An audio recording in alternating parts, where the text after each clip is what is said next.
Congratulations on the new role. The game on Saturday, a tough pill to swallow. How has the club dealt with the loss? Yeah, it was walking out of Accor on Saturday night wasn't pleasant. I'll give you the tip for any Dragons fan. By no means, it's look. We're going to take the hurt. The boys in the sheds after it. You can't fault the effort to have better part of 30% unavailable on Saturday night and put the gloves up against the Bulldogs. Pretty impressive. We'll now carry on into Townsville and have a decent swing at it. That's for sure. Now, you've had quite the career journey. How did you land at the Dragons? Has been quite a career. Long-time football fan. My old man, actually, of all people, worked in leagues clubs throughout my growing up. And who did you follow? I had plenty of teams on the card, both. But no, look, I'd been in a dressing shed since I was a kid, so this has always been a dream come true. 25 years now in sports administration across multiple chapters, and couldn't be happy to lead this great club. You worked in. I want to get to the Dragons and some specific questions, but you came from Supercars, which I find a fascinating sport. The way it's run, the people involved in it. Any similarities between the V8s and how it's run? A lot of working class people and rugby league, and what differences as well? Yeah, look, it is. It's incredibly, from an operational perspective, incredibly similar. Very passionate supporter base. You go to Bathurst for October, there's 45,000 campers that literally rock up to Bathurst. It's something you've never seen before. You apply that to what I saw on Saturday night, and those fans are disappointing Dragons fans leaving the stadium, almost identical. This is not necessarily aimed at you, but you are the figurehead now. And I want to know about the identity. What do the Dragons stand for? Because we all watch, when they came into the comp as the joint venture, there was a lot of flash with the likes of Mundine and Blacklock and Gasnier and Cooper and a lot of points, and then Wayne Bennett comes in and it's a defensive team and you win a comp. And you've only been in for 5 minutes. I'm talking the last 12, 13, 14 years. There seems to be a lack of identity. How would you define the identity of St George Illawarra, not just as a team, but as a club? Look, I'd probably answer that with joint ventures well and truly past. Like, we're one club. We're the Dragons, quite frankly. We're going to act like one club. Look, Lycan King Tonga's a number 6. Man, he wasn't even born when the two great clubs in St George and Illawarra were kind of brought together. Now, we're going to always respect our past, absolutely. But going forward, we're one club. We've got a board that's absolutely aligned to success. Incredible chairman in Andrew. We want to win. We'll be judged on our wins. That's going to be us going forward. What's the plan? Okay, so now current date.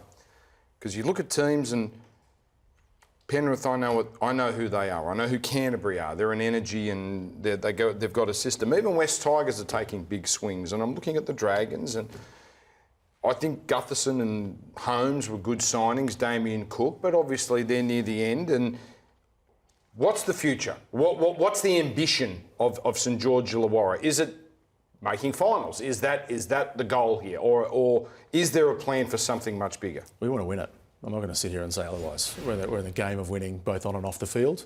Our footprints, 300 Ks, from Arncliffe to Batemans Bay. We have got one of the biggest nurseries in this sport. And we're going to utilise it. We've got a crop of players coming through. You look at the Couchman brothers, Hamish Stewart, Dylan Egan's. These guys are going to be knocking on the door of Origin in 2 or 3 years. Go down a step, Cade Reid, Oliver Burton's. Our junior pathways is firing. We're going to harness them. We've got 2 clubs coming in that are going to be knocking on our door.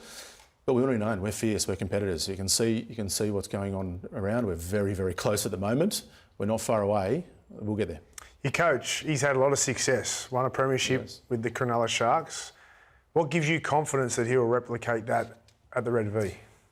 Yeah, look, he's had success. He's won it. Not many coaches have, point blank. So that's one thing that we're proud to stand behind Shane. But look, even coming into the role 2 months in, the work ethic and the demand for excellence, not only from a football department but right through organisation that Shane's brought in over the last 18 months, is second to none. I think that's an absolute trait that he has. And we're on the journey. Like, we're not there yet. We know that. We're in the, like I said, business of winning. We want to win. Shane wants to win. And we've got every confidence he'll do so. What about the speculation around his son, Kyle? It's been a tough year for both of them, it seems, right? You can see it from the outside looking in. And you've seen it at press conferences. I mean, it's been all over social media, a lot of unfair criticism, and some people taking it a bit too far.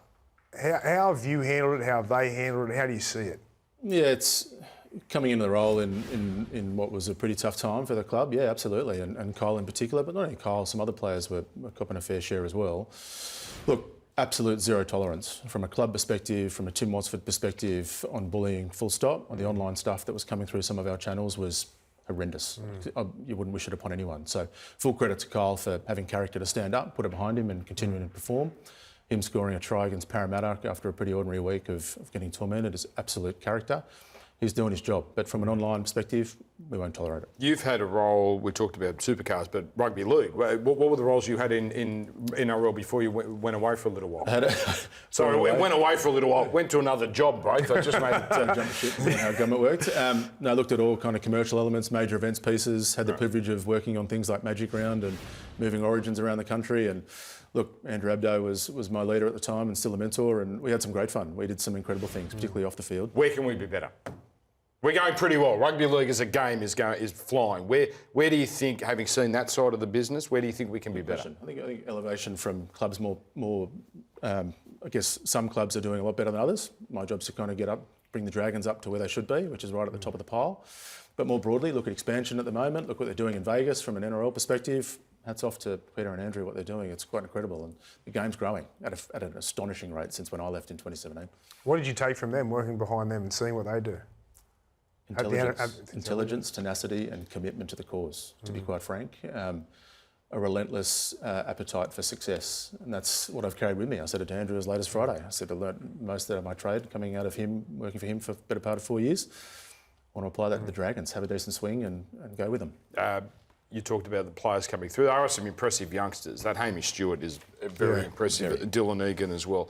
All right, you're probably going to fall short of the finals this year, but a lot of close results. It's a decent season, but where are the Dragons in 12 months? We're competing, 100%. We're competing. Like if we want to be in finals in 26 and 27 and 28 and forever onwards. We've got some recruiting to do. I think we've spoken about it. I've spoken about it quite publicly where we kind of want to have a bit of a crack at in the off-season.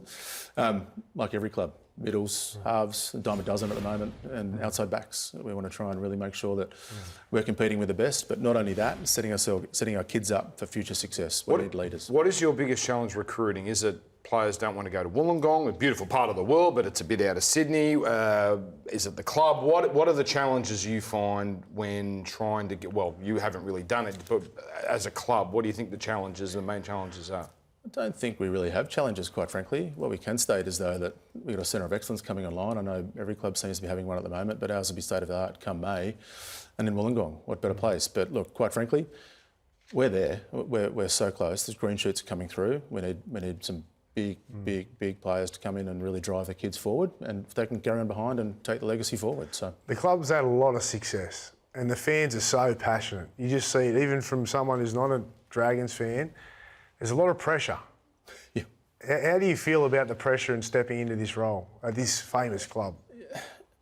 There's few roles in rugby league I think you would take. This is one. Both from a pressure perspective, absolutely, not going to lie, my phone goes nuts. It is full on, full tilt. But in saying that, when the tide turns, this is going to be a monster. This is going to be one to really roll. So, what's your opinion on the expansion with PNG, Perth Bears? Do you think it's a great thing, or do you see it being a success? Yeah, absolutely. I think more money in the game, first and foremost, particularly kind of with PNG coming online. But look, going back and doing the Origin deal with Perth back in 2017, and there was always one eye on the future and what does a Perth team look like?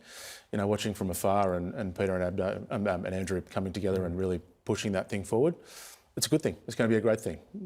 Was there a place, because you dealt with the Origins abroad, was there a place you wanted? Was it New Zealand? Was it Wembley? Was it somewhere a dream place that you had in mind? I thought I'd love to be able to take a game here. Probably get skewered for this, but there's a brand new venue in Christchurch that'll look pretty good with an Origin being played in it. But no, look, at the time it was growth. It was looking at different ways to sell the crown jewel on a more of a national scale, an international scale. But yeah, from a Tim Watsford perspective, New Zealand should be on the cards. I agree. Thank you, Tim. Really appreciate you coming on. Congratulations on the new gig and good luck for the next role that you've got over the next few years. Good on you guys. Thank you.